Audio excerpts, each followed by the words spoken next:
Good evening. Good evening. Good evening, everybody. Good evening also to our online audience.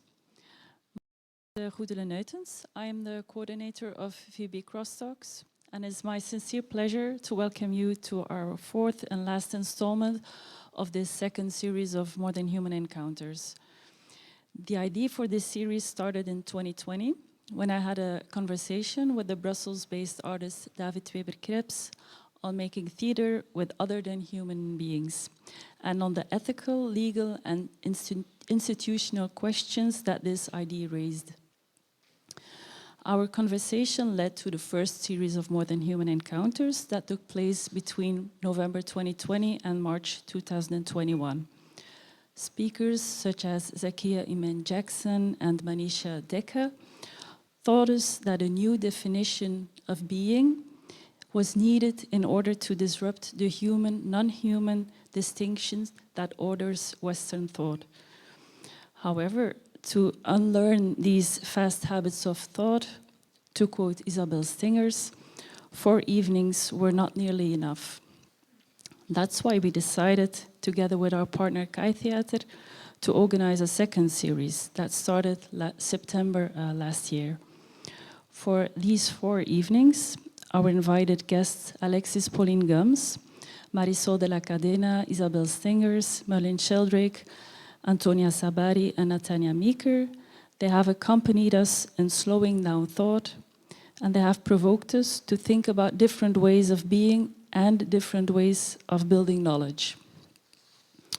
For those who have missed one of the lectures, we have recorded all evenings, thanks to the fantastic technical team of Kai Theater. And you can find all those videos with the transcriptions on the website of VB Crosstalks in the Watch and Read section. For the program of tonight, I invited Marialena Marouda and Toy as thinking companions. The invitation led to a 2-day symposium, of which part 1 took place last weekend at Q2, with a workshop by Johanna Paine and a radio session by Peggy Pierrot. As for tonight, you may have noticed that we have made a few minor changes in the program, because unfortunately Peggy Pierrot tested positive for COVID just before the weekend. Nevertheless, I feel very excited because with Daniela Bershan on my side, I think we have all the ingredients for a tantalizing evening. Before giving the floor to Marialena and Charlie, I would like to express my gratitude to the speakers of tonight, but also to Barbara van Lint and all the people of Kai Theater. And last but not least, to Rosi Vervloesem, Olav Nduvanje, Michnia Tanasescu, and Marialena for co-curating this series and for helping us shape this inspiring series. Thank you.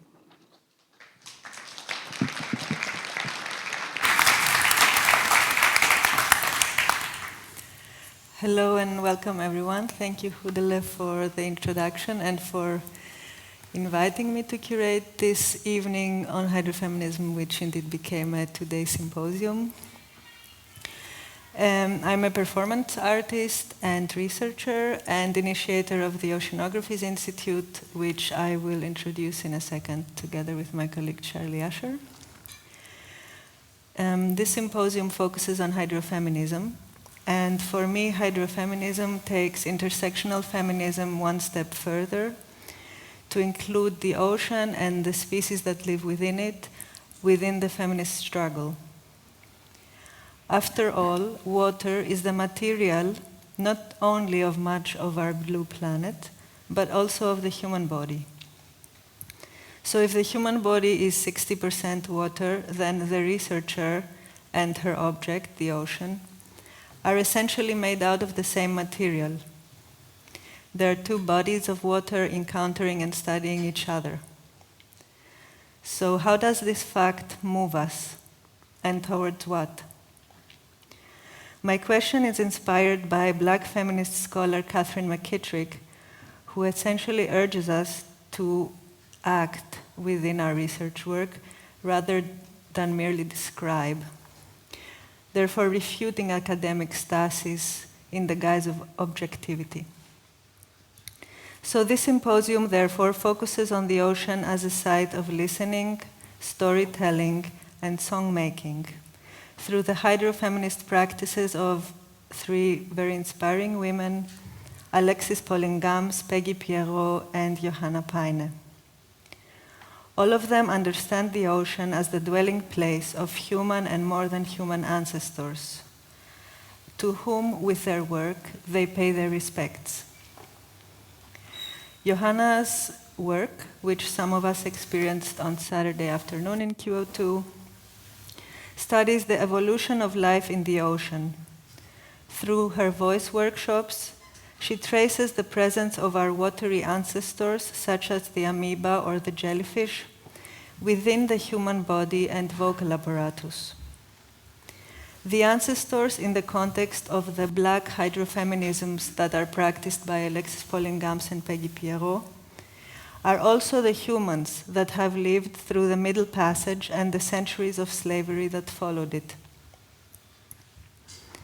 To those ancestors and their present-day descendants, therefore, the ocean is a site of suffering and intergenerational trauma, as much as it is a vehicle for the circulation of ideas of resistance. As Paul Gilroy points out, black music has been a carrier for the modernist critique and ecofeminists' ideas that have long defined the Black Atlantic. So in her radio lecture, also last Saturday evening at QO2, Peggy Pierrot introduced writer Rivers Salomon and the Afrofuturist myths and musical influences at the basis of their work. Poet and scholar Alexis Pauline Gumbs was inspired by dub music and the work of Caribbean theorist Sylvia Wynter for her book Dub. The ocean appears there as a force field for conversing with her human and more than human ancestors. It is also where the future will play out, in our times of rising waters. In her work Undrowned, she practices black feminisms in conversation with marine mammals. Whales, dolphins, and some sharks inhabit her work and point towards what humans need to learn in order to survive in this toxic planet, hostile to most life forms. Today she'll be talking to us about Audre Lorde's travels across the Atlantic to Germany, to point and join the struggle of Afro-German poets such as May Ayim towards liberation and empowerment. Moderating this discussion tonight and stepping in for Peggy is Daniela Bershan, aka Baba Electronica. Daniela is an artist, DJ, and independent researcher working with relational structures and the politics of intimacy. Through her work, ranging from sculpture and performance to community infrastructure and sounds, she proposes practices of collective intimacy and care as a way to study and honor affective and relational structures. Thank you to all the participants for accepting the invitation, and to the audience, both here live and online, for being with us tonight. It's very exciting. As a way to contextualize this symposium's curatorial approach, Goedele asked me to briefly present my own research practice. So together with my colleague Charlie Usher, we will have a short presentation of the work of the Oceanographies Institute. Now.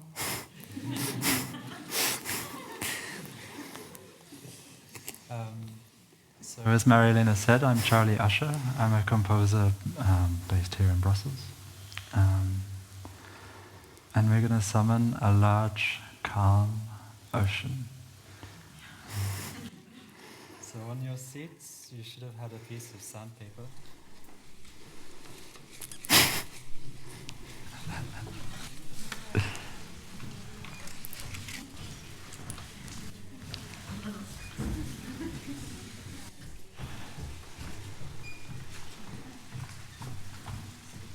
Great. There's an issue with Charlie, and there's an issue with your microphone. There's an issue with my microphone. But I'm also going to use this headphone. So I'm going to try to get your voice with this one. And then it's all okay. There's some interference. Okay. So how is it now? Can you hear me?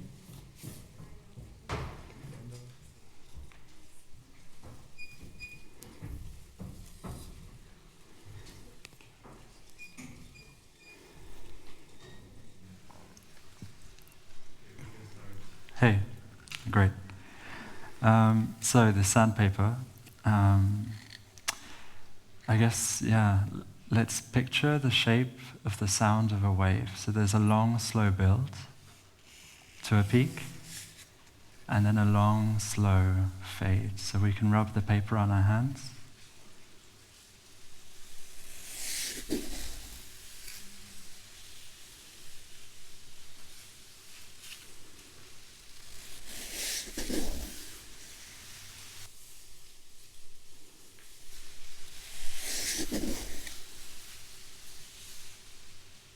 So you can repeat this for as long as you like. Maybe I'll remember to fade you out, but maybe not. Okay.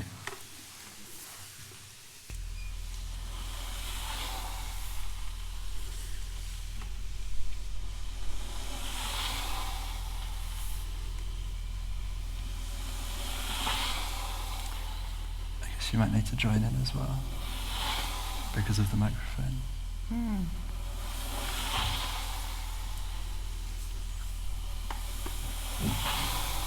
Okay. So the Oceanographies Institute is a research body on human-ocean relations. With our colleague Elpida Orfani, we meet 3-4 times a year for research blocks.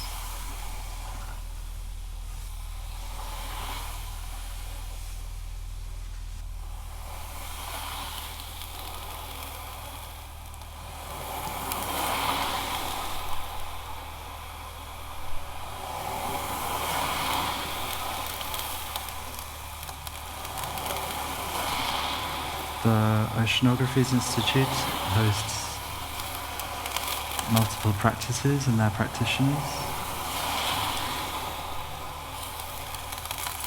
revolving around storytelling, listening, and songmaking.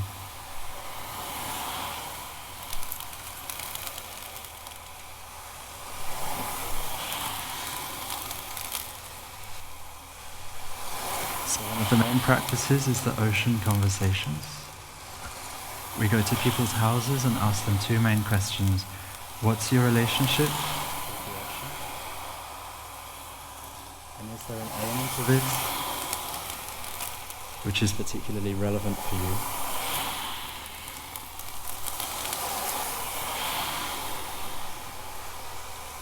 And so we ask the interlocutor to demonstrate an aspect of this element with objects they have around them in their home. And the notes taken on the ocean conversations are transcribed with collaboration of the interlocutor. And this becomes our library of materials. The Oceanographies Institute celebrates a calm, ad hoc introversion and a quiet chaos.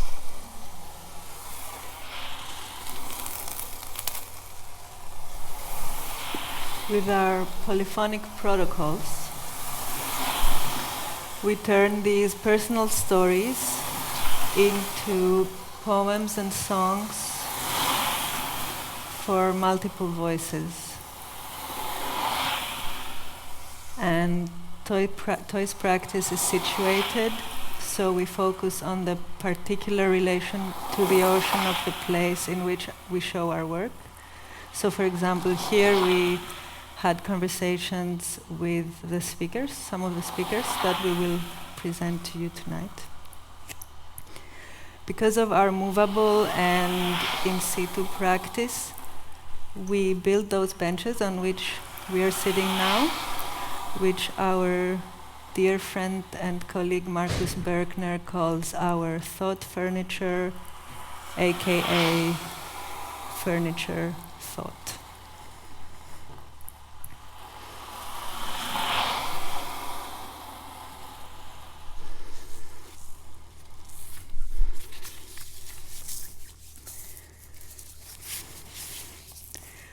Ocean Conversation P.P. 3rd of January 2022, Brussels. Space. The conversation took place online. From P's camera, I can see her sitting on her desk wearing earphones. Behind her is a wall of storage shelves and a door. Her young son enters from time to ask her various things, to which she quickly replies in French. Similarly, from my camera, P can see some self-made wooden shelves behind me and the coats and bags hanging there. Voice. P's voice is in the low to mid ranges. It resounds with intelligence, confidence, and warmth. Her mother tongue is French, and she speaks fluent English with a slight French accent. What's the most important or essential element of the ocean for you? Elements. Double underlined. My personal fear and fascination. intuitive relation New-line, is personal, fear and gutsy fascination. relation. Here in Intellectual, Europe, question mark. we don't have a strong relation to the elements. No. In New-line, Martinique, relation to the elements. the ocean New-line, can get mad, ocean that can get mad. the wind New-line, can get volcano mad, that can get mad. the volcano can New-line, get mad. elements make you feel small. Elements make you feel New-line, small. So respect and fear relation to defines the ocean. one's relation to New-line, the ocean. work, New-line.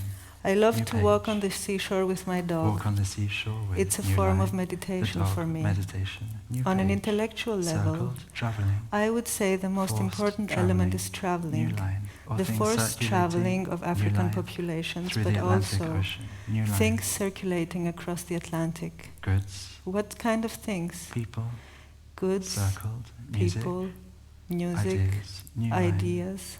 world, circled. It's how the world is since 1492. New line. How does your How does your intuitive relation New of line, fear of and fear fascination New relate line, to your intellectual interest New in line, the Black Atlantic? New line, 15 years. When I was 15 Summer years camp old, I went to summer in camp in England, New England. Line, It was Brighton. made for the children of the Most workers of my kids, father's New Line, factory. Machining. On a picking day up trip to Brighton, puppets. most kids were busy New playing with the page. claw machine. Baby I was by herself myself on the, the beach and throwing rocks. New line, circle. I would sit, just sit and and watch circle, the ripples watch. the rocks New made on the line. surface. walking. I still on the love seashore, New walking line. on the Feeling seashore, the wind feeling the and wind in my listening. face New and line. listening wave. to the waves. New line. I just sit and watch the horizon. New line. and what is behind underlined the is horizon. behind the circled horizon. New It line opened us up a lot of opens up a ideas lot of about ideas. how New line movement about how occurs. movement occurs. From New line. France, you can see England from across the channel, New line, and the channel. when I was in New Marseille, page, I was Marseille, thinking of Algeria New line when looking out connecting into the moment sea. through the new There is a line. moment of connecting Horizons. through the horizon. New line Some people of the generation of my Peggy's mother and New Line before came to West Indies by came boat. to France from New the line. West Indies by boat, How is it to ride by like boat the for European New Line migrants that arrived in days Ellis Island. and days? And I without often wonder seeing how it would feel like New Line, to the sail shore, for days and then days in the suddenly ocean seeing it. without seeing the New shore line. and then suddenly seeing You're it. starting a new life. You're somewhere. starting a new life somewhere new. But at the same time, But at the same time, New you Line, are in the middle of nowhere New during the page. crossing. Historians, Historians Ideas and mention cultures. how ideas New lines and have been cultures travelling have been around. traveling around. New line, How news French from the and French English and English Revolution. Revolution new line, have and influenced how the it's sailors. influenced the sailors. New The line, movement within the ocean movement in seems to ocean suggest the defines futility of national national boundaries. boundaries.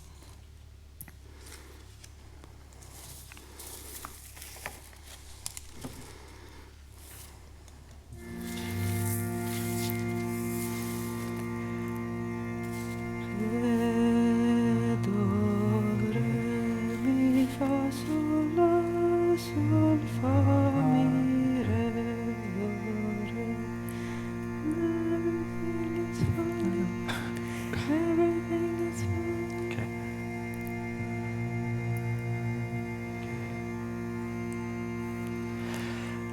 everything is falling. I'm next to the ocean, just part of it.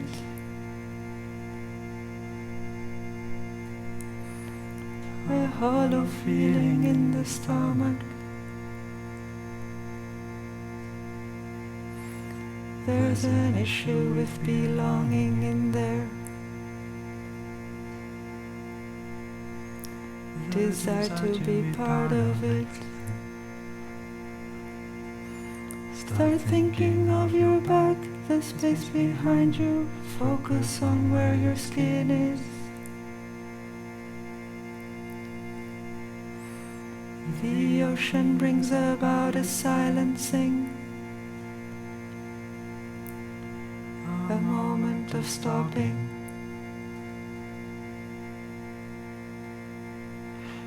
You are surrounded by it and the vastness of the surroundings.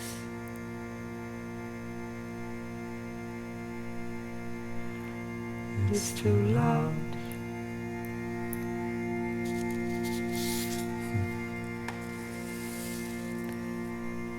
This was from an ocean conversation with a lamb from the 15th of March 2018.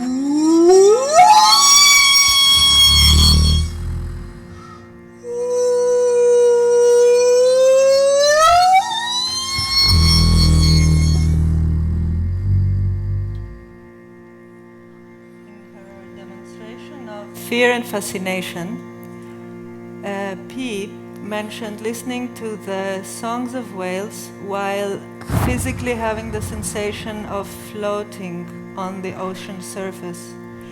And she compared this to the moment where you jump off the airplane and just before you open your parachute. So you're welcome to close your eyes and imagine that you're jumping off, falling, floating into the void.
Thank you.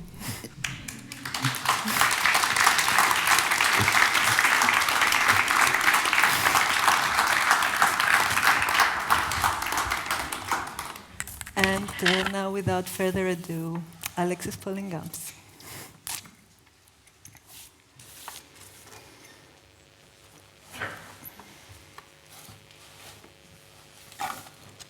Hello. Wow. such a beautiful layering. And I was listening through this Zoom and I was watching on Vimeo, so there's a delay, so yet another visual layering.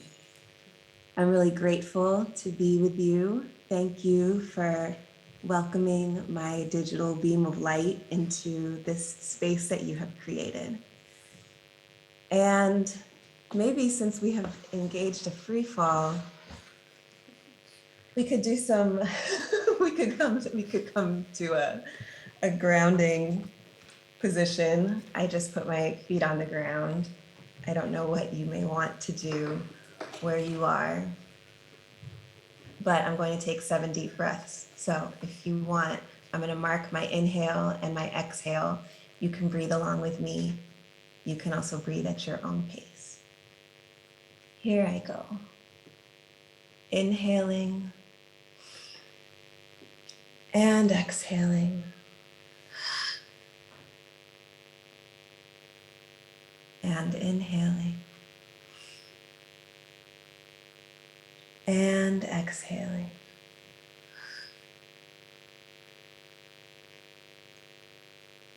Inhaling. And exhaling.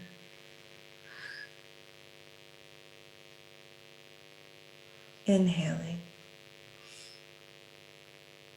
And exhaling.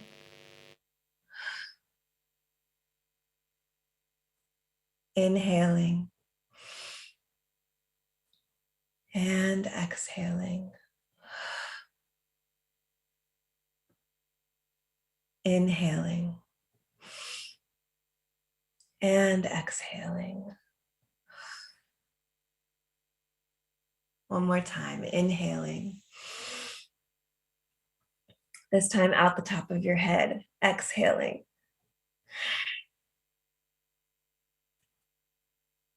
Mm-hmm. Mm-hmm. So this offering is dedicated to the great poets, Audre Lorde and Maya Ayim. I'm going to give a little bit of context on the two of them in case I get to be the one that introduces you to them. Audre Lorde was the most well-known and influential out Black lesbian poet of the 20th century, which is to say, ever.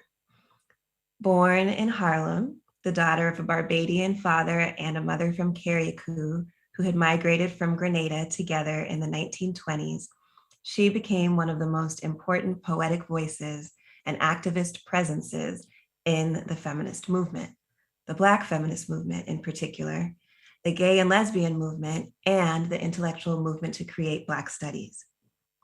In 1984, at the invitation of Dagmar Schultz, Lorde taught 2 classes at the Free University of Berlin and met with a naturopathic doctor whose approach to cancer treatment supported Lorde's non-traditional approach to wellness and survival. Meeting Maya Ayim and several other young Afro-German feminists was a great joy in Lorde's life and allowed her to achieve her vision of nurturing a transnational and intergenerational legacy. It was Lorde who suggested the term Afro-German, linking these women to what she called, quote, the hyphenated people of the diaspora. She saw herself as a mentor, a mother, older sister figure, and a guide to Ayim and several other founders of the Afro-German movement. Lorde was the person who insisted Ayim publish her poetry. It is worth noting that one of Lorde's formative experiences was the death by suicide of her high school best friend, Genevieve. Maya Ayim was one of the founding figures in the Afro-German movement. Born in Germany to a Ghanaian father who had been a student in Germany and a white German mother who abandoned her shortly after birth, she was raised in a white foster family in a white community. Her research, organizing, and poetry were key in raising awareness of the long presence of Black people in Germany and the multiple manifestations of racism in German cultures and institutions. The visibility, self-determination, and intellectual and activist community building of the Afro-German movement today was made possible by Ayim's loving commitment to and collaboration with other Afro-German women and men in the 1980s and 90s. In 1984, Audre Lorde began making regular journeys to Berlin to deliver lectures and access naturopathic cancer treatment. During this time, Lorde met and worked with Ayim and several other young Afro-German women as a mentor, creating a space to encourage the work that these newly self-identified Afro-German activists and thinkers needed to do together. Lorde also between Afro-German women and other women of the Black diaspora. Shortly prior to Lorde's death from cancer in 1992, Ayim traveled to St. Croix to be with her during her last days. 4 years later, Ayim jumped from a 13-story window and died after dubious treatment at a Berlin psychiatric institution and a diagnosis of multiple sclerosis. Another deep breath.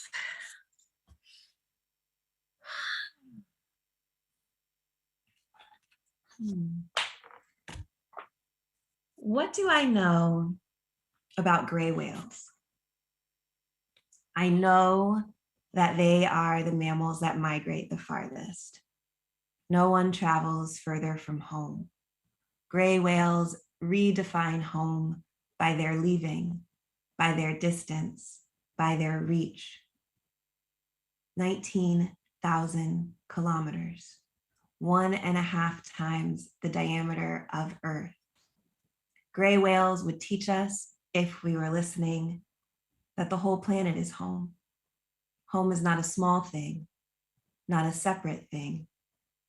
Gray whales are teaching us, if we will learn, that home is about being where you need to be, when you need to be there. Is that how it felt? My Ayim, did you feel that when Audre Lorde traveled all the way across the ocean to Germany for her visiting professorship and life-saving cancer treatments, that she was where you needed her to be, right when you needed her? When her journeys became seasonal, did you understand your year, your time, your life as an opening, a waiting? And tracking your father's migration from Ghana to Germany, tracking your mother's sudden disappearance from your life, traveling yourself to South Africa, Minnesota, crossing the ocean to be with Audre Lorde for her last breath, you moved all over the planet. Has anyone traveled further than you, looking for home? Gray whale mothers, like many marine mammals, are known for being fiercely protective of their children. It gave them a bad reputation among whalers. A gray whale mother would do all manner of violence to a whaler in order to protect her young. They say 1 out of 4 workers died or were maimed by gray whales. And even when no one is trying to destroy their children, when is that? Their attention and devotion is legendary. They slow their swimming so they can stay in sync with their babies who are just learning to swim on the long journey. They are careful never to leave them behind.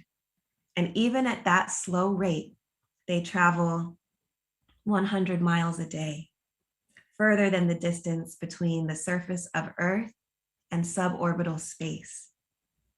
They don't eat for months while they are migrating, but they feed their babies 50 gallons of fat-rich milk every day. Is their fasting a kind of prayer? I have seen the video, where you explain that when as an adult you reached out to the birth mother who quickly left you behind, she said she did not want to meet, did not want to remember that time in her life when everyone abandoned her. Must be when she lost her reputation. How could she say that? You wondered aloud. when she was the one who abandoned you, an innocent infant, when you needed her the most? How could she leave the small prayer, small hope of meeting as adults unanswered? I have read the reasons you stopped using the surname of your adopted parents, because they would not support your honest and transformative writing about racism in Germany. But I have also seen the video of Audre Lorde cutting beets and asking you if you want some, putting food in your hand and your mouth as you dance through the kitchen. I have heard her making the sound of the letter M, the maternal comfort sounds of home. In your memorial poem for Audre Lorde, dedicated to her children, Beth and Jonathan, you call her soul sister. But I have seen you fierce alongside Lorde while she insisted that white German feminists not sidestep the challenges of Afro-German women by asking Lorde to speak for them. I have seen her and Gloria Joseph too make a wall between white women's refusals and your life, the life you deserved. I have seen it, Mai, the mothering there, and how you glowed inside it. Gray whales feed on the sediment at the bottom of the ocean. Filtering for tiny crustaceans, they take in mouthfuls of mud. They transform the surface of Earth where no one can see it, which means that during the transatlantic slave trade, they were the ones who filtered and processed the bones of those over 2 million captive Africans who jumped or were thrown overboard. How many of those bones that became sediment and whale were the bones of mothers, mothers whose babies were left behind to become my ancestors? How did the gray whales feel turning the salt remains of the would-be enslaved, the unenslavable, into breath and life and mothering again? How do you feel, my enraged, unenslavable angel who jumped overboard from a 13-story window onto land, about becoming pavement, sediment, impact, about how you changed the surface of Earth, about gravel and press, and how there is now, of all things, a street reclaimed from a colonizer to bear your name as traffic moves through Berlin? What I know about gray whales is that they disappeared out of the Atlantic during the time of the transatlantic slave trade. Because despite what whalers call the devilish behavior of mothers, all the daughters were taken, used for their fat, the way they could make light in the dark places of whiteness. Or it could be theorized that in protest with their long cultivated skill for movement, they simply left the Atlantic, and now there are only gray whales in the Pacific. What do you know about extinction, my Ayim, born in the soil of unapologetic genocide? Where did you go when the wall fell down and the nationalist chants came back and the violence and harassment on the street became blatant and Audre Lorde was never coming back and your lover was never going to be true to you, and the exact neglect of Black patients in the mental health system that you wrote about in your scholarship on institutional racism in Germany took you off your meds and gave you a terminal diagnosis and sent you back to your high rise with no support? You wrote to Gloria Joseph and said you didn't recognize yourself anymore. Chewed up, spit out, filtered through, processed bone. But you know what? To the surprise of whale watchers off the coast of Southern Africa, near where you used to like to hang out, they saw the impossible being emerge, a gray whale, breathing, loud as laughter. The Ocean Conservation Research Organization says that a gray whale sighted in the Atlantic must have been, quote, an intrepid scout or a confused individual, end quote. There is no such thing anymore as an Atlantic gray whale. Just as in 1984, there was no such thing as Afro-German, but that didn't stop you. You said it best yourself in 1990. I will go yet another step further and another step and will return when I want, if I want. That's from my Ayum's poem, Borderless and Brazen.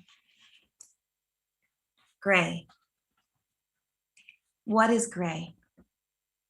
The combination of black and white, the abstract image of Afro-German, the metaphor of color you used to respond to the anti-Black world that wasn't ready for you. Blues in black and white, you say. The title of your first book, your most remembered poem. Black and white, you insist in the poem, is the cause of the blues. The stratification of society, the impact of white supremacy in a mostly non-white world is the repeating pain refrain. The blues in black and white, and your insistence in a political field, a nationalist reunification dream that would name itself united as white as the myth of the United States and the United Kingdom. There is anything but unity. You said it celebrates in white, but it's the blues in black and white. When you perform the piece aloud, you emphasize the and I know when you chose to entitle your book Blues in Schwarz-Weiß, you were very serious about the blues. In your 1995 poem for Mahalia Jackson, which wasn't published until after you died, you write that Mahalia has the voice of the blues, velvet and deep like the river on the banks on the other side of life. And then you list the history of silenced and forced sounds that make up the blues in your interpretation: slavery, exile, crime, consolation, generations, old women and children, died, remembered, reborn, women and men in one person.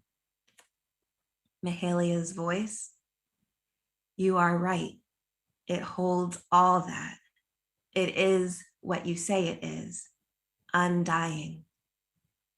The blues, then, are a form of immortality, repetition across generations of both the violence and the resilience that responds.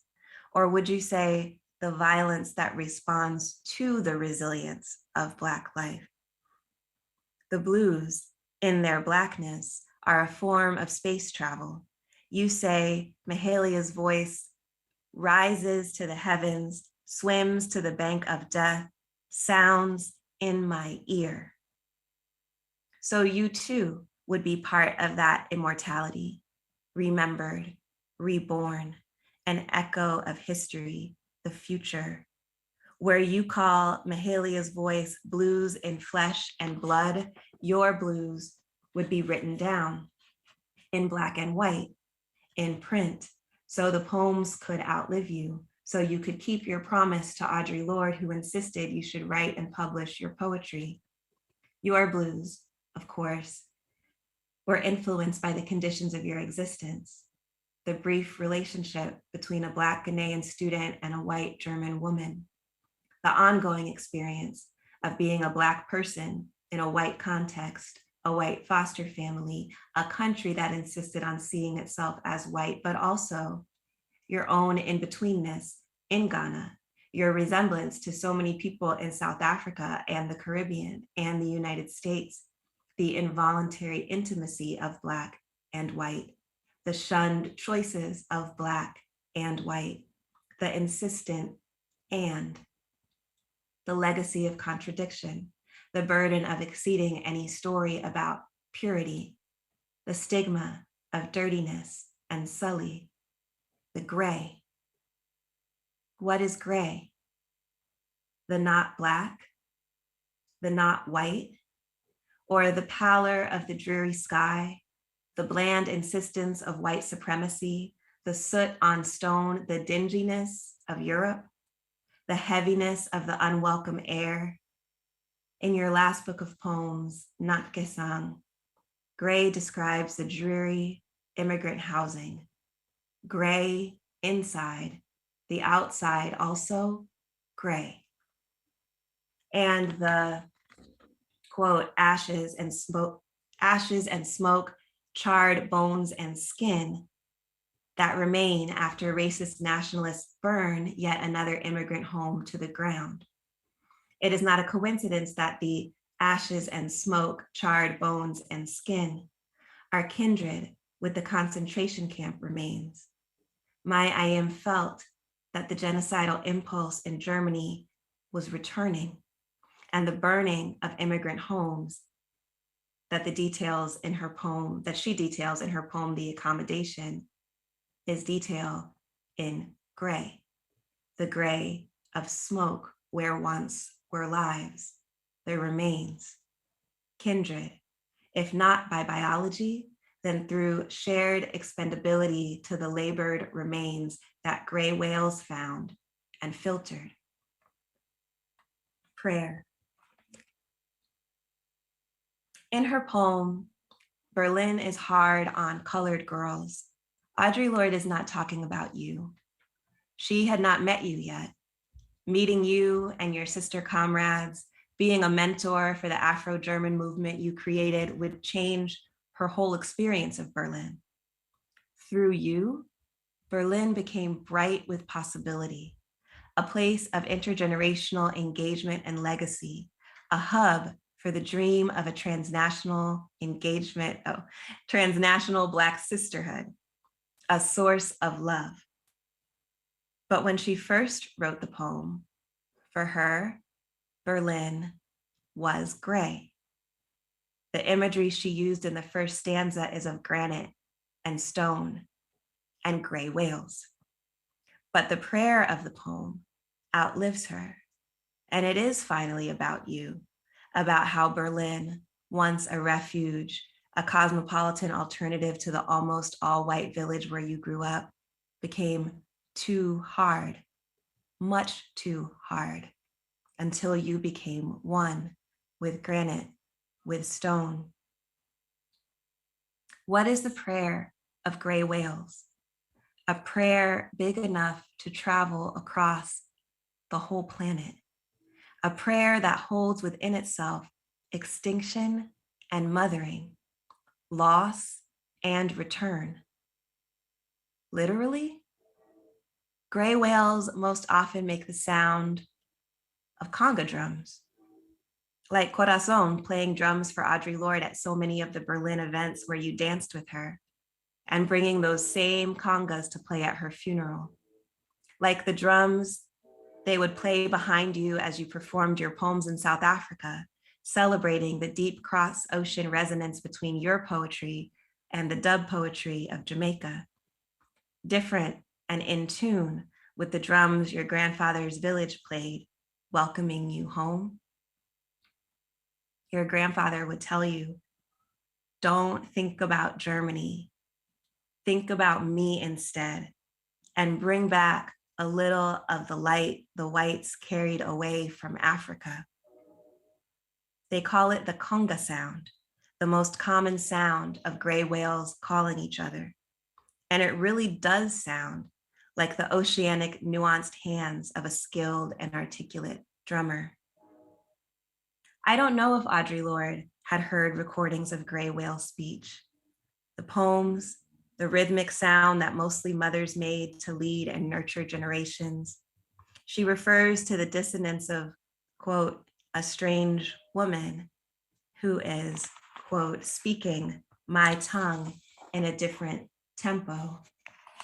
Probably not skilled, articulate, nuanced, but slower, drawn out, maybe staccato in places, a person speaking English with a German cadence. When I think of the sound Audre Lorde describes as dark as a granite bowl, I think more of the other sounds gray whales make, the belches, the deep croaks of the vibrations they make at low, low frequencies and then stop making when boats come by. What I wonder is what frequency Audre Lorde would have or did send to you across death, across the cosmos, before you jumped out of the window. When Audre Lorde was in high school, her best friend committed suicide after multiple attempts. In Zami, Audre Lorde imagines her friend's notebook filled with doodles of one of Audre's early poems. And in the brief moment that is today, wild hope this dreamer jars. For I have heard in whispers talk of life on other stars. The actual poems Audre Lorde wrote about other worlds when she was in high school.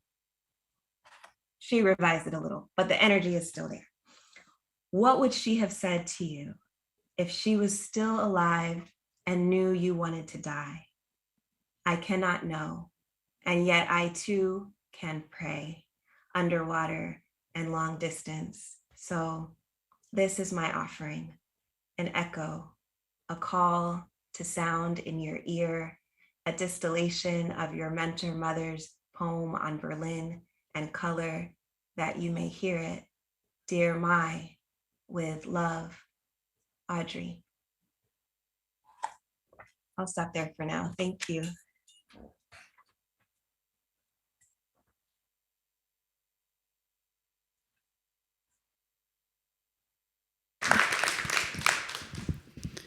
Wow, Alexis, thank you so much.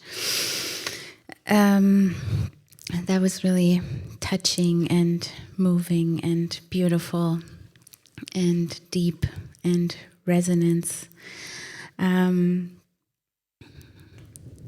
That's often a feeling that I have reading your work and hearing you speak to us, this like complexity and this abundance of voices that are like carrying us through or navigating us through like the waves and the ocean. And I feel there's almost so much generosity and communion in your work, and I always feel so invited in when I listen to you, to think along you. And I was wondering if you would share with us a little bit more about the process, your process of like actively allowing us to be with you, the process that you have in your work of like inviting us in, making it possible to be with each other in the various streams of complexity and abundance that you bring to us.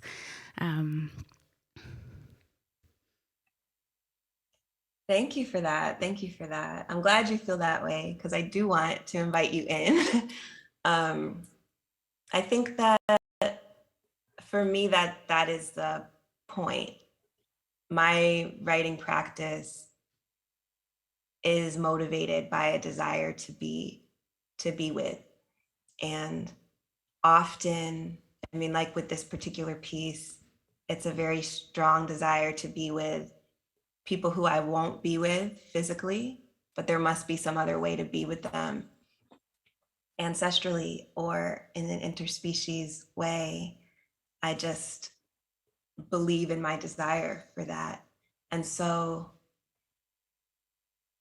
it's not, for me, it's not a practice that can be open to the dead and open to the other species and then not open to the living, right? And not open to anyone who wants to share in that longing and participate in that ceremony. My hope is that because I'm creating spaces the purpose of which is to try to honor my love for Audre Lorde, for my I am, for the Atlantic gray whales, for the Pacific gray whales, is that hopefully we will feel loved by what happens. If that happens, then it happened. If it didn't happen, you know, I'm still working. So that's the way I think about it. Yeah, it's indeed like always listening to you.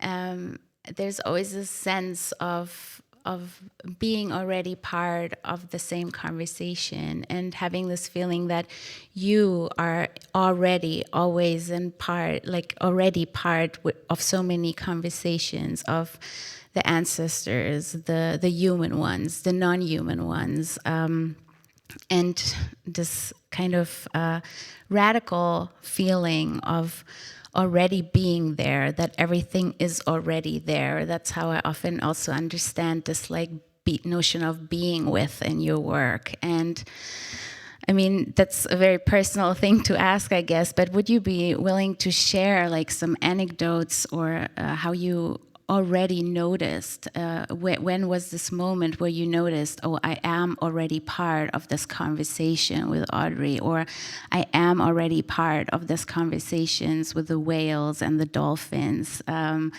mean, obviously, this is not like a point that just pops up. It's more like this radio frequencies or frequencies to tune in. But would you be able to share a little bit about how this works for you, or do you have an anecdote that you could share with us in these regards? You know, I want to be part of the conversation. You know, I think that I don't always already know that I am. And I would emphasize that because sometimes our longing is prophetic. I think that what happened with this piece of writing and writing this, and there's more of this, there's like a poetic alphabetized breakdown from the poem that I mentioned, Berlin is Hard, on Colored Girls, that leads into this other meditation. And I felt that I wanted to be in that ceremony. When I learned that I was already part of the ceremony is when I finished writing it, and I hadn't known that it was the anniversary of my Ayim's death. I hadn't known that until I finished writing the thing, right? So when you say that we already are a part of this conversation, we are. We just don't always have proof of that before we engage. So yeah, I mean that's one anecdote. It happens all the time. You know, it happens all the time. We had a Black feminist breathing retreat, and we went to Magnolia, Mississippi. And Black feminist breathing, we chant these mantras from people like Audre Lorde, but also people like the civil rights leader Fannie Lou Hamer, and who's from Mississippi. And we went, you know, we've been planning this retreat for so long, and then we realized it's the anniversary of the Mississippi Freedom Summer, it's the 50th anniversary that we're going. So I would say it's not because I'm so smart, you know, like I wish I planned that, you know, I wish I was thinking about that in advance, but I'm not. And I think that there's a surrender to that. You know, it's like I guess if I live out my love for Fannie Lou Hamer all the time, then I guess it will line up with the anniversary of all the things she did eventually, you know, like that. Mm-hmm. That's Octavia Butler calls it positive obsession. That's not so much coincidence as just resonance, like you say, you know, like continuing to be in that resonance. And I think that's important because there are a lot of times in graduate school or just, as a person trying to fund their art, where I felt like I had to explain, why is it such a good idea to do this thing that you're doing? And I don't always know why it's such a good idea to do the thing that I'm doing. Like my best thing is I know what I'm longing for. And I can often find a way to move towards it. And then I'm very repetitive. So that becomes part of, that is poetic, I guess, in itself. And that becomes part of my practice. And I trust it to teach me what conversation I am a part of or not. What is my role in the conversation that's ongoing? And I guess it comes from the fact that I don't think of myself as someone who is generating something unique that has never existed before in the world. I'm just someone who's longing to participate. And I know I have a responsibility in creating space for connection.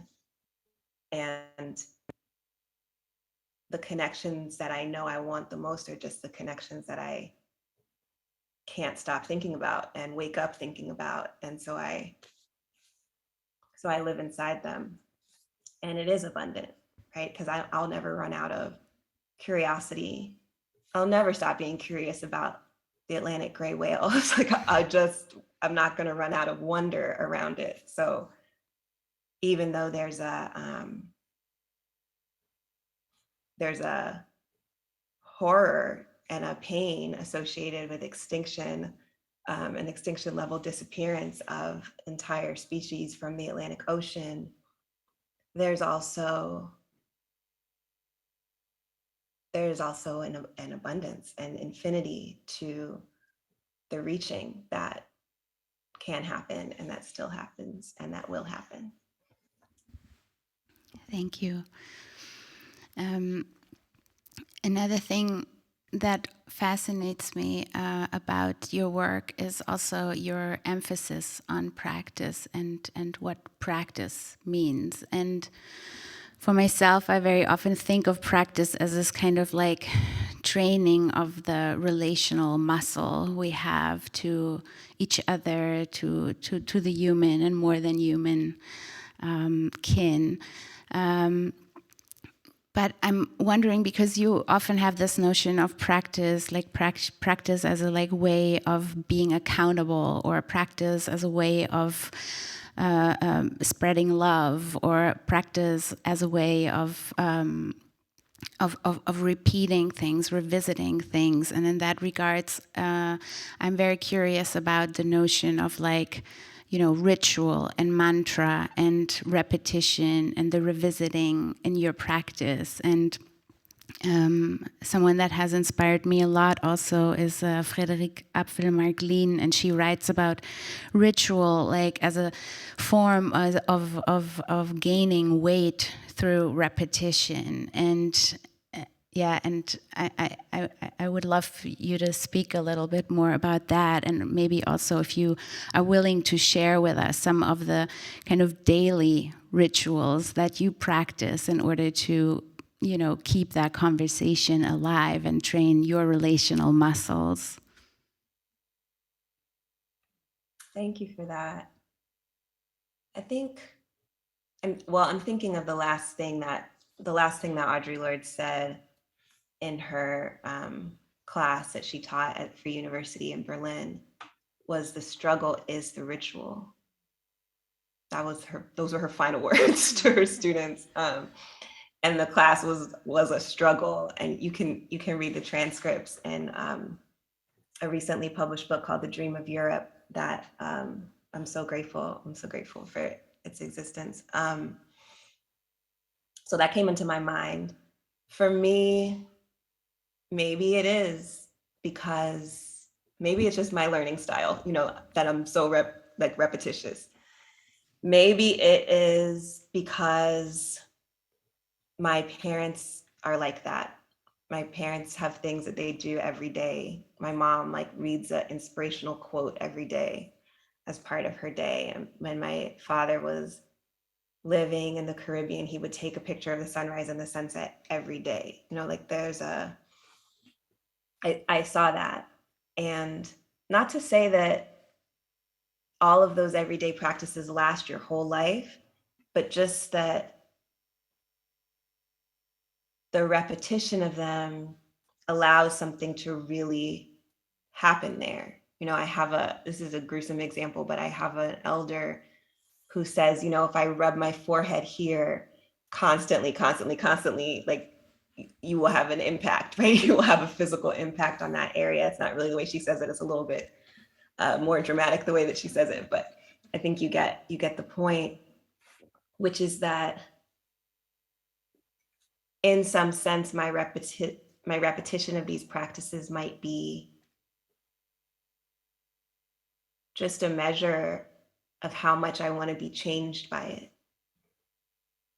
So if I read these beautiful blessing cards that the playwright Sharon Bridgeforth created for her world, that Black Mermaid man lady, if I read those every day, which I do, I draw one for myself every day. I draw one for my mother every day. I want to be changed by it that much that I would do it every day, right? If I write inspired by Sylvia Wynter every day for more than a year, you could say that that's just how much I want to be changed by my encounter with her transformative work.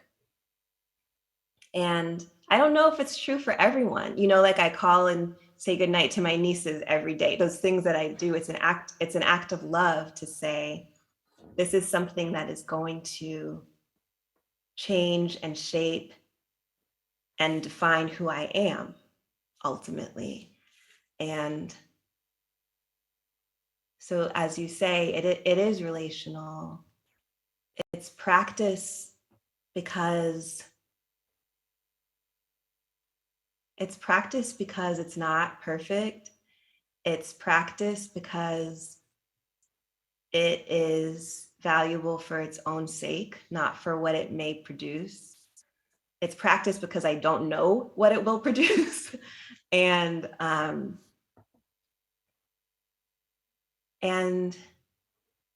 it's practice because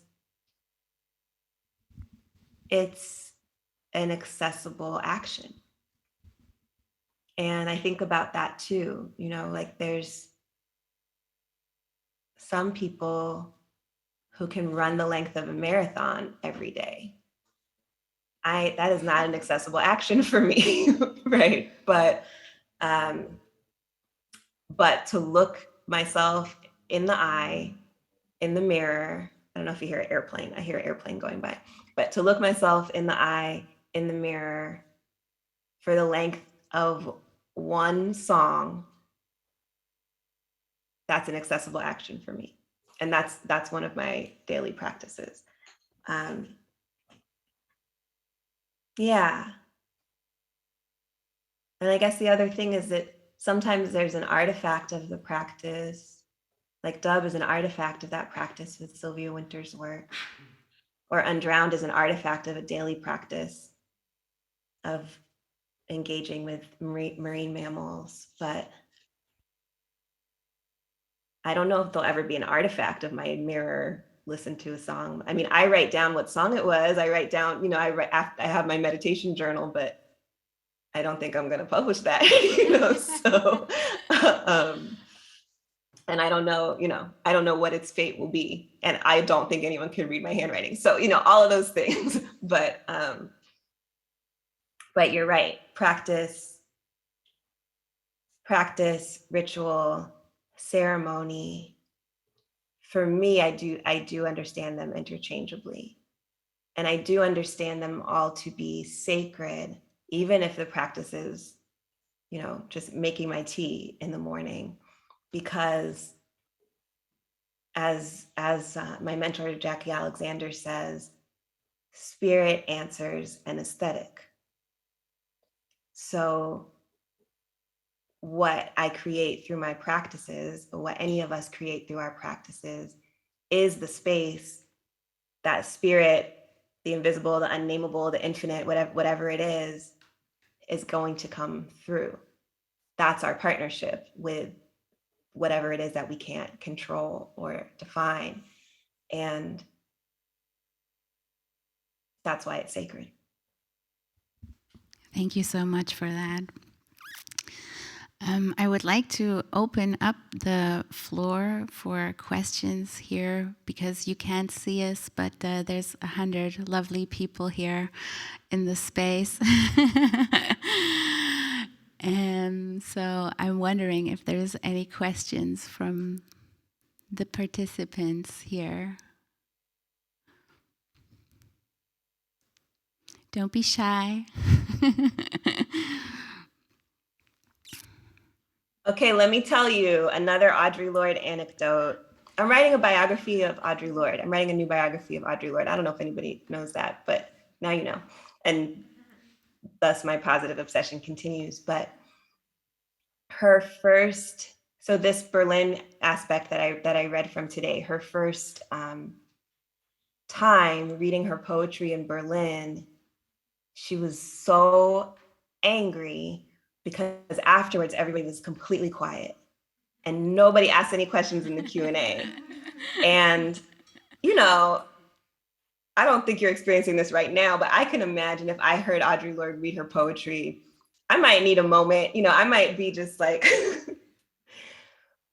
regrouping or just in awe of her, which is probably what happened, but that is not how she interpreted it. In her journal, she was like, Berlin is hard on colored girls and they refuse to engage me and da, da, da, da, da, da. So no pressure, but I'll just share with you that. Okay, I'll keep my eyes open in case someone is changing their mind. In the meantime, maybe I can ask you another question. I'm really curious also about your relationship to community, and often also the notion of communion is very present in your work, whether it's in Dub or whether it's in Undrowned. And also, of course, like in everything you teach us, and you taught me so much also about breathing and breath, and just like being in communion with breath. Could you say a little bit about what role community and being in communion plays in your present life, and how that also influences the way you work? Yes, communion. I think I am in a place where what communion means and how community looks is changing so much because of isolation of COVID, because of, I guess, because of realizations also in my own practice and about my own practice. But what I know is that, as I was saying earlier, it all is a desire for communion. And it has always been that way for me. It has been that my writing was hoping that a conversation could happen in my immediate family that seemed like it was impossible for it to happen. But there must be some possible way, right, for it to happen. And I think that I know everything I write, everything I do is dedicated to someone. I have someone in mind, whether it's Audre Lorde and my Ayim and the gray whales, but also just like, you know, my niece who speaking about herself in the third person right now. You know, I'm thinking about that. I was thinking about that with the layering when I was listening to the layering earlier too. So yeah, I would say that I would love for my work to be an example of community. I think a lot about, you know, I use the term community accountable. I think about what that really means to be able to give an account of anything to anyone, you know, like that. It's complicated. It's a poetic process. But I don't know if my work is really evidence of community or a model for community.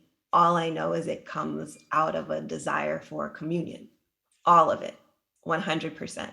If it doesn't,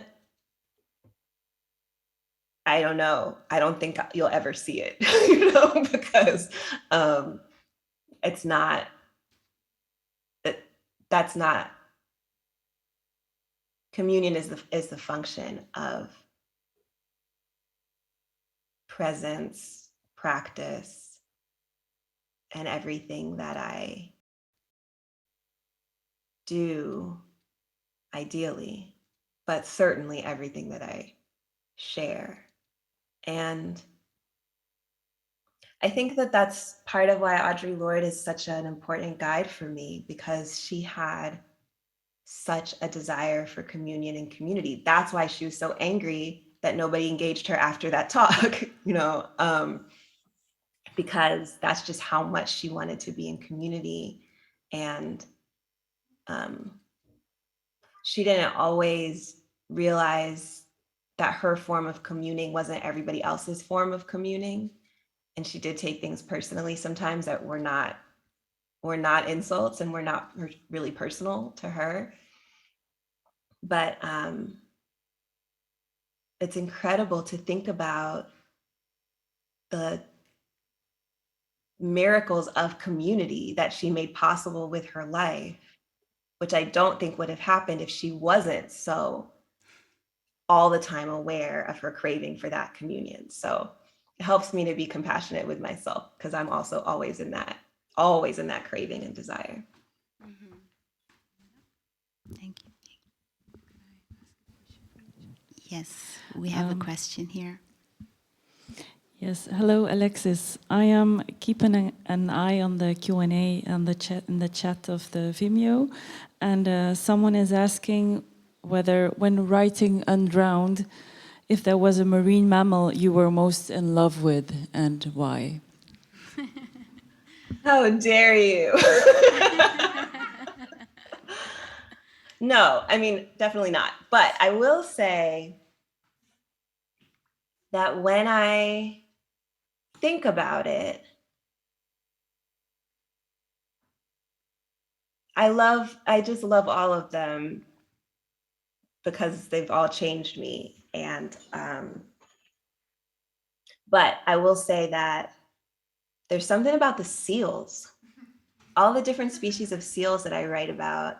And one thing that's telling is, you know, because it's like you ask somebody, who's your favorite child? And it's like, I have no favorite. I love them the same. You don't, but you love them differently. And the seal, the first piece that I wrote about marine mammals that I decided to share, that then led to the series of writing that became Undrowned, was about the hooded seal. And I find myself getting most emotional when here's a train, when I share parts about the seal. I mean, good Lord, the Caribbean monk seal, the harbor seal. I don't know. There's something about seals. So if I had to, there's still, I'm still in love with every single marine mammal, but like, let's say that I could only include one, is that genus? I don't know. I could write a whole book about seals, but then I could probably write a whole book about whales. But I'm saying if I had to choose, I would do the one on seals first, because there's something about a very visceral breakthrough in my relationship to my own emotions that I feel like was facilitated by the different species of seals that I had the chance to write about in Undrowned. That's a really great question, even though it's absolutely inappropriate, it's also perfect. I'm checking again. Oh yeah, we have a question over there. 1 second, someone's gonna bring you a microphone. Thank you. Hello. Hi, Alexis. Thanks. First of all, really, really thank you. It's really a beautiful moment of that lecture. I found it very touching. So I guess just also following the Oceanography Institute performance, and then being in Brussels here, and personally also being in this more domain where language kind of can come from many different angles, and there are lots of different languages circulating, and then sometimes you want a word or you want a sound or a texture or something like that that just doesn't happen to be in that system that you're native in. And then also talking about things that don't maybe belong in the same concept category in some way, like just like where maybe the English language is not the right one. So okay, blah blah blah.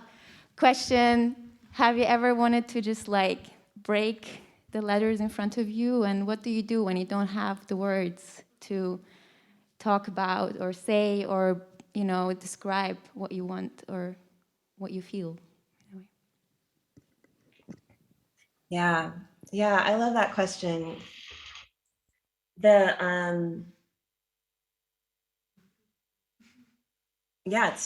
It's all true what you say, and I know that my longing exceeds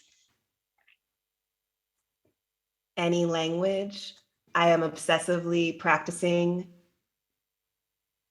multiple languages all the time, and it comes out of that same longing, like, well, maybe there's another sound. I know that word and sound is portal. I know that there is sound work happening beyond the meaning of the words that I use. What happens, so like this is what dear my with love Audrey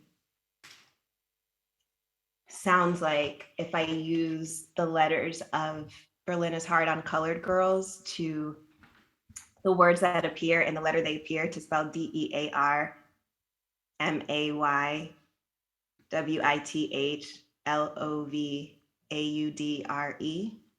Dear my with love Audrey. It's dear, down, different, ears, armpits, R, rhythm, rambler, my is May, my midnight mother, metal masquerading, my as a at a, an a, American, Y, yellow. With W, woman walks wasps with whales, warm war, warned, waits, wilting. I is into, is in, is I, is ice saints, is in, is. Anyway, so sometimes I end a place like that. So that is part of, because I'm never going to give up. So the inadequacy of language, of course, the violence of English as a language of commerce, a language of colonization, is a presupposition, right? And has been very clear to me for a very long time, in the way that it's clear to you. And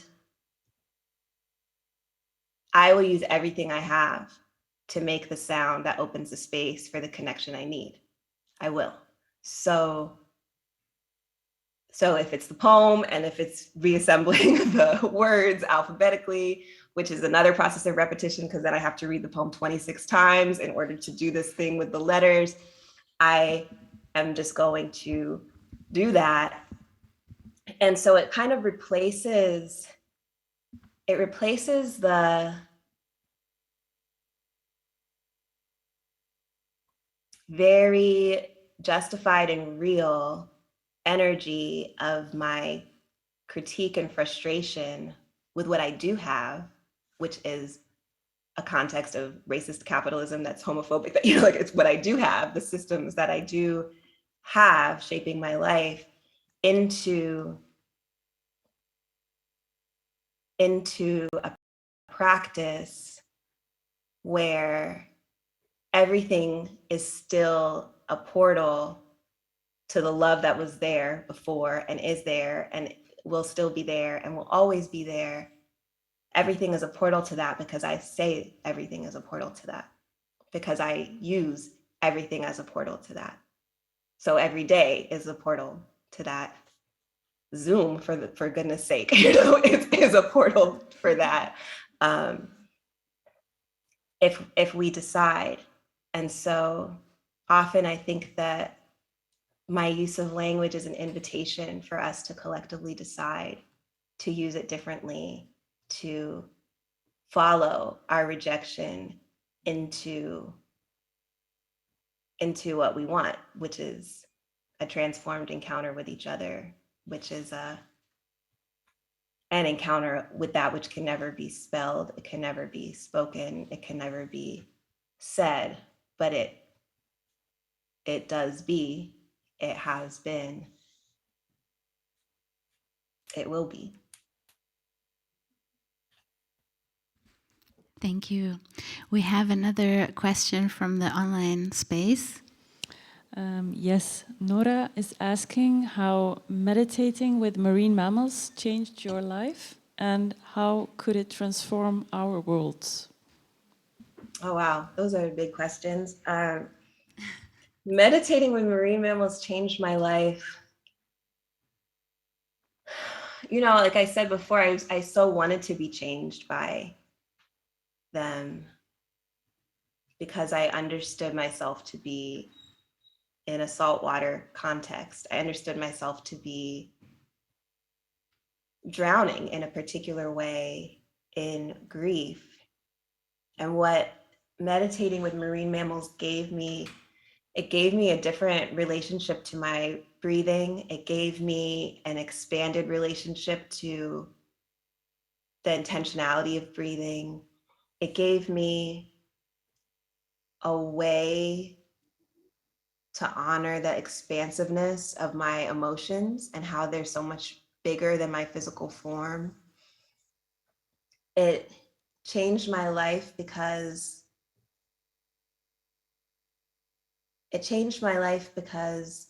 I could understand my relation to water differently and to life differently.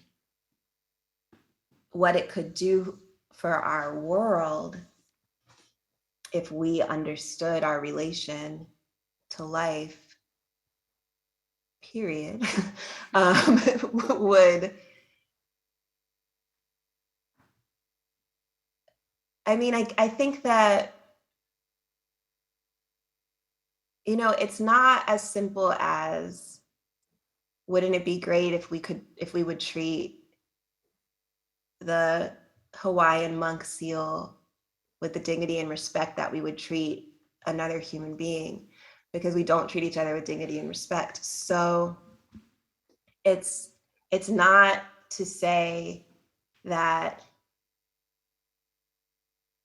it's not to elevate the marine mammals. It's to say that if we understood how immersed in relation we already are, that's the oceanic piece, how immersed in relation we are in every moment, and we acted in the ways that could honor that, that would change us. There are so many things that we do routinely right now that we wouldn't do. There's so many things that we believe that we can't do that we would do. And I think that I want that. I want that on every scale. I want to,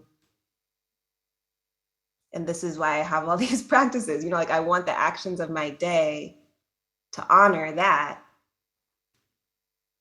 The struggle is the ritual, as Audre Lorde said, because the systems that I am violently forced to be responsive to in the structure of my life and my days pretend that we're not immersed in the relation that we're immersed in. Pretend that we don't have a relationship with the ocean or with other species that is impossible to separate. So I don't necessarily think people are going to read Undrowned and be like, I quit my job. I'm not, you know, like I'm overthrowing the state, you know, like all of the things that it indeed does imply. But I think that there's a feeling of presence and connectedness that we have to practice and make more space for, so that it can flood our existence, so that it can be stronger in our lives than all of the other things in our lives. And that is practice, because we have already practiced. I have already practiced pretending that I'm separate from you. The practices that I was educated into would have me say that what happens with my toilet is separate from the whole rest of the water system. It's not true. But I've practiced pretending that, and therefore I consent that this building has plumbing in it. It has plumbing in it. And I haven't said I refuse to live in a building with plumbing. And it's not a moment too soon to start practicing, oh, what if I don't pretend that? Even if I'm still in the same situation, what if I don't accept that? What if I remember what I know? And, you know, this speaks to what Daniela said, which is that I've already been connected to all of this whole time. I'm already part of the conversation. It's abundant with possibility. And that possibility is bigger, more abundant than what I'm afraid I'll lose if I don't continue to pretend that this separation that defines the society I live in is true, real, safe. So, as I said, practicing. On that note, I really want to practice gratitude to you for your deepness, for your realness, for your fierceness, for your vulnerability. Thank you so much for your generosity. It was truly amazing to have you here with us. And thank you also to everybody else that made that evening possible, that came out here to listen to Alexis and to the toy. And yes, thank you. Thank you for your beautiful reflection. Thank you for stepping in at the drop of a hat. And I don't know what practices led you to be ready to step in such a graceful and abundant way, but I'm grateful for that. And I'm grateful to everyone for inviting me and holding this space and being in this process. I really appreciate that. Without our understanding of our oceanic connection, we are not, we can't achieve any of the aims of the feminism of those who made our lives possible. So I feel this event truly honors Audre Lorde and my I am, and I'm very, very, very honored to be a part of it.